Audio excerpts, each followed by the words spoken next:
ഞാനിപ്പോൾ നിൽക്കുന്നത് കുമ്പളങ്ങി പാലത്തിൻ്റെ മേളിലാണ്. അപ്പോൾ ഞാൻ ഇവിടെ നിന്നിട്ട് എൻ്റെ ഒരു കൂട്ടുകാരന് സർപ്രൈസ് കൊടുക്കാൻ പോവുകയാണ്. കൂട്ടുകാരൻ്റെ വീട് ആലപ്പുഴയിലാണ്. അപ്പോൾ നമുക്ക് നോക്കാം.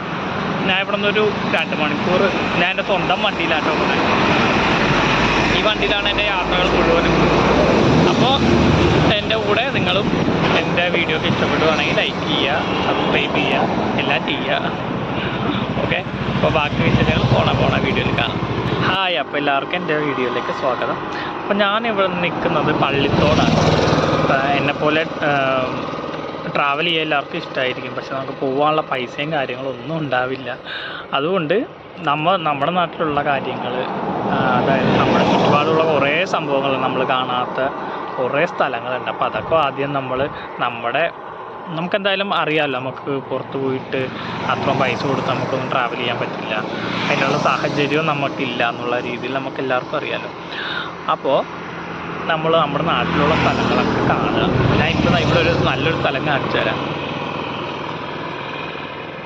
കണ്ടില്ലേ, എത്ര മനോഹരമാണ് ഈ സ്ഥലങ്ങളൊക്കെ. നോക്ക്, സ്ഥലങ്ങൾ കാണാൻ നമ്മൾ എവിടെയും പോകേണ്ട ആവശ്യമില്ല. നമുക്ക് നമ്മുടേതായ സ്ഥലങ്ങളുണ്ട്. ഇതൊക്കെ ഒന്ന് കാണാനുള്ളൊരു മനസ്സ് മതി നമുക്ക്. നമ്മളെല്ലാവരും അങ്ങനെ തന്നെയാണ്. നമുക്കിപ്പോൾ ഡൽഹി പോകണം, കാശ്മീർ പോകണം, പക്ഷെ നമുക്ക് അതിനുള്ള സാഹചര്യങ്ങളൊന്നും ഉണ്ടാവില്ല. പക്ഷെ നമ്മൾ നമ്മുടെ നാട്ടിലുള്ള കാര്യങ്ങളൊക്കെ ആദ്യം ഒന്ന് കാണുക, അതിനൊക്കെ ഒന്ന് സ്നേഹിക്കുക. അപ്പോൾ എല്ലാവരുടെയും പകുതി പ്രശ്നങ്ങളൊക്കെ മാറിക്കിട്ടും. അപ്പോൾ പോകെ ഞാൻ എൻ്റെ നല്ല വീഡിയോ നിങ്ങൾക്ക് ഇതേപോലെ കാണാൻ ഉണ്ടാക്കാൻ ശ്രമിക്കാം. ആ ദൂരെ കാണുന്നതാണ്, അതൊരു കള്ള് ഷാപ്പാണ്. ഞാൻ ആദ്യമായിട്ടാണ് ഒരു ബസ്സിൻ്റെ രൂപമുള്ളൊരു കള്ള് ഷാപ്പ് കാണുന്നത്. അപ്പോൾ എന്തായാലും അടിപൊളി. ഇവിടുത്തെ സ്ഥലങ്ങളൊക്കെ വളരെ അടിപൊളിയാണ്.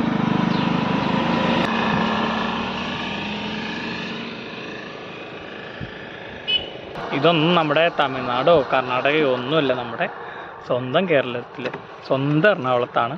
എറണാകുളമല്ല, ഇത് ആലപ്പുഴ ആയിരിക്കും. പള്ളിത്തോട്, തുറവൂര്, എനിക്കറിയില്ല ഏത് പാർട്ടിലാണ് വരുന്നതെന്ന്. അപ്പോൾ ഇടയ്ക്കൊക്കെ ഇതേപോലെ ഉള്ള സ്ഥലങ്ങളൊക്കെ പോയി കാണുക. ഇക്കങ്കപ്പള്ളിയിലാട്ടോ, അവിടെ കുർബാന നടന്നുകൊണ്ടിരിക്കുകയാണ്.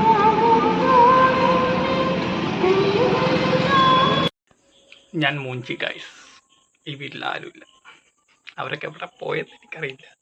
അവർ വന്നവരെ വീട് തുറന്നിരുന്നേച്ച്, അതുകൊണ്ട് ഞാൻ വീട്ടിൽ കയറി.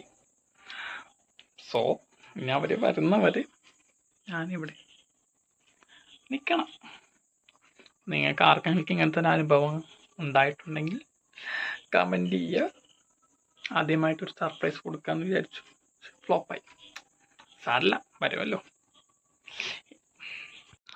വീട് തുറന്നിട്ടാണ് കൊണ്ട് നമുക്കൊരു സമാധാനമുണ്ട്. ഇത് അവൻ്റെ റൂമാണ്. വീട് തുറന്നിട്ടാണ് കൊണ്ട് ഒരു സമാധാനമുണ്ട്. കയറി ഇരിക്കാനെങ്കിലും പറ്റി. അവരൊക്കെ ഇനി എവിടെ പോയി? വിളിച്ചു കഴിഞ്ഞാൽ സർപ്രൈസ് പൊളിയില്ല, വരുമായിരിക്കും. വീട് തുറന്നിട്ടേക്കില്ല, അപ്പോൾ ഇവിടെ എവിടെയെങ്കിലൊക്കെ ഉണ്ടാവും. വരുമ്പോൾ ബാക്കി